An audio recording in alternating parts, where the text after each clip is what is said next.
அறியாமையும் வறுமையும் கோலோச்சிய காலம். பசிப்பினி மக்களை வாட்டிய காலம். பள்ளிக்கூடங்கள் வெறும் கனவாக இருந்த காலம். அத்தகைய ஒரு காலத்தில் ஒரு சிறுமி கனவாய் போன கல்வியை தன் வசப்படுத்த காத்திருக்கிறாள்.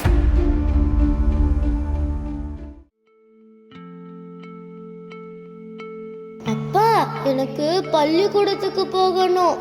அங்க பாடம்லாம் கத்து கொடுப்பாங்களாம்.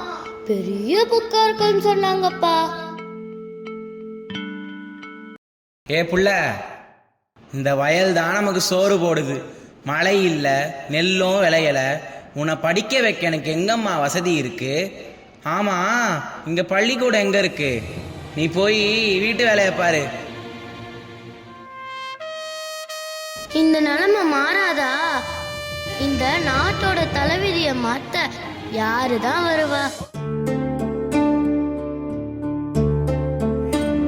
கசிந்திடும் கண்ணீரை திரும்பிட செய்யா, வரவிடும் நெஞ்சத்து மழையென பெய்யா, ஆழ்மனதில் சூழும் இருளை நீளும் துயரை பாடும் விதியை நீக்கும் தீயே நீ ஐயா.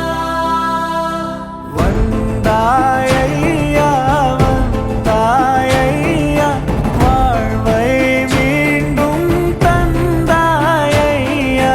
வந்தாயையா வந்தாயையா, வாழ்வை மீண்டும் தந்தாயையா. ஏம்மா கவலையோடு இருக்க? நான் படிச்சு பெரிய டாக்டர் ஆகணும்னு ஆசைப்பட்டேயா. எங்கேயும் இதே நிலைமை தானா? பசியும் அறியாமையும் மக்களை பிடிச்சு வாட்டுதே.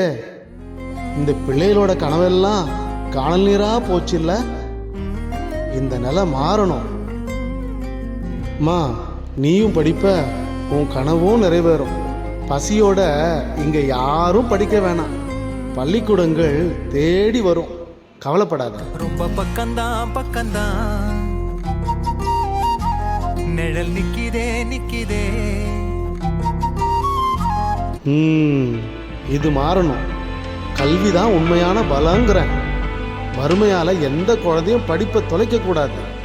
பசி போக்க மதிய உணவு, அறியாமை போக்க பள்ளிக்கூடங்கள், இதான் என் லட்சியம். கல்விதான் உண்மையான சாட்டை.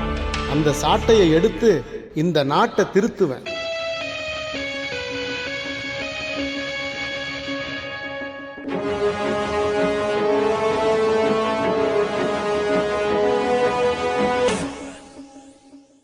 சாட்டை எடுத்து நாட்டை திருத்து, இளம் தலைமுறை தானே நீ வழி நடத்தினாய். நானும் வருவேன் தனி ஒருவனாய் முன் படையெடுத்து.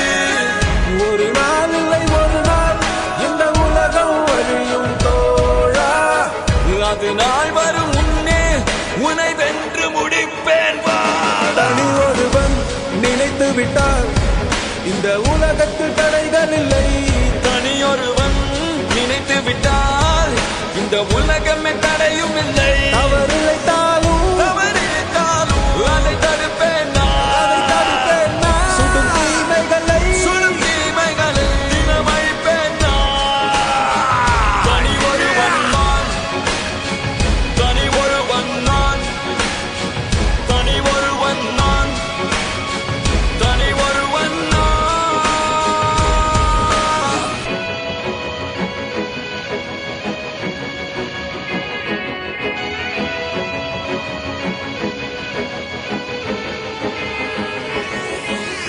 அச்சம் தவிர ஆண்மை கொள், தீமை அழித்து பகையைகள்.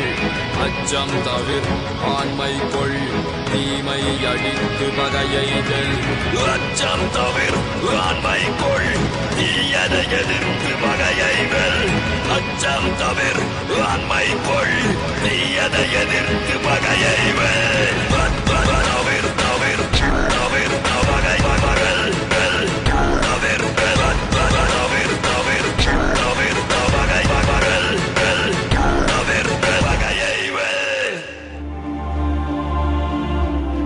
காமராஜர் சாதாரணமாக உடை அணிந்து டெல்லியில் உள்ள ஒரு பெரிய மத்திய அரசு அதிகாரியின் அலுவலகத்தில் அமர்ந்திருக்கிறார். எதிரே மத்திய அரசு அதிகாரி சற்று இறுக்கமான முகத்துடன் அமர்ந்திருக்கிறார்.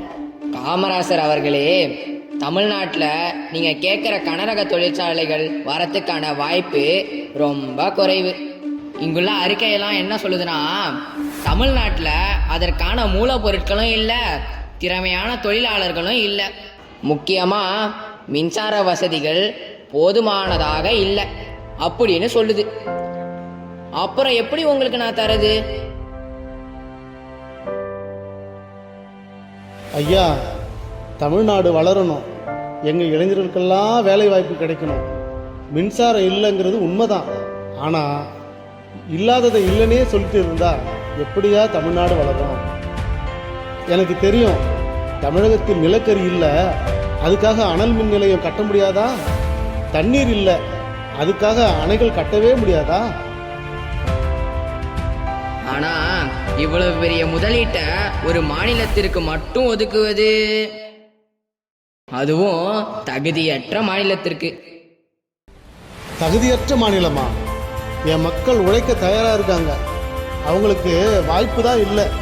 வெறும் அதிகாரத்தின் குரல் முடியாது, சாத்தியம் இல்லைன்னு சொல்லிட்டு இருந்தா நாடு எப்படி முன்னேறுங்கிற? அலைகடலே அடங்கும், ஆனா என் மக்களின் முன்னேற்றத்திற்கான குரல் என்னைக்கும் அடங்காது. இந்த தொழிற்சாலை தமிழகத்துக்கு வந்தே தீரணும்.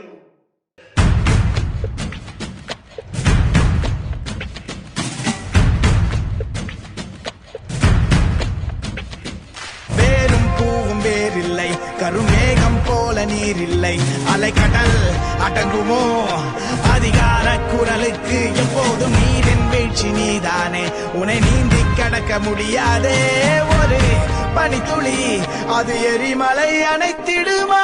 வேட்டுக்குடியின் கூப்பாடு இனி நாட்டுக்குள்ள கேட்காது, இன முகவரி அது இனி விழித்திருந்திடுமே. வேட்டுக்குடியின் கூப்பாடு இனி நாட்டுக்குள்ள கேட்காது, இன முகவரி அது இனி விழித்திருந்திடுமே. வாழும் நமக்கு கதைகள் இருக்கு, நாளை நமக்கே விடியும், விழித்து போராடு. வானம் புகழே பாதி வழியில் பறவை பறக்க மறக்காதே.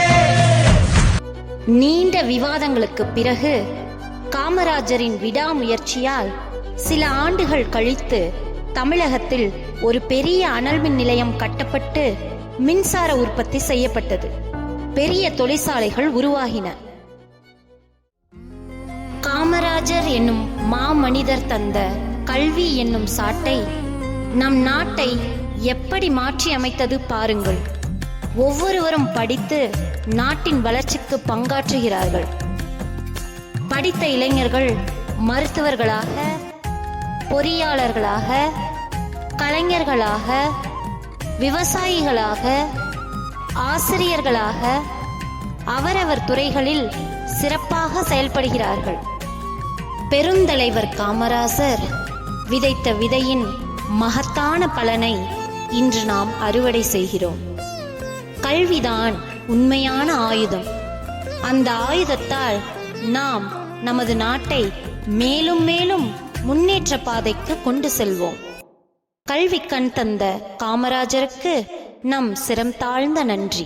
மாறுமோ தானா நிலை எல்லாமே தன்னாலே, போராடு நீயே அறமுண்டாகும் மண்மேலே, மீதி இருள் நீ கடந்தால் காலை ஒளி வாசல் வரும், தோளில் நம்மை ஏந்திக் கொள்ளும் நமக்கான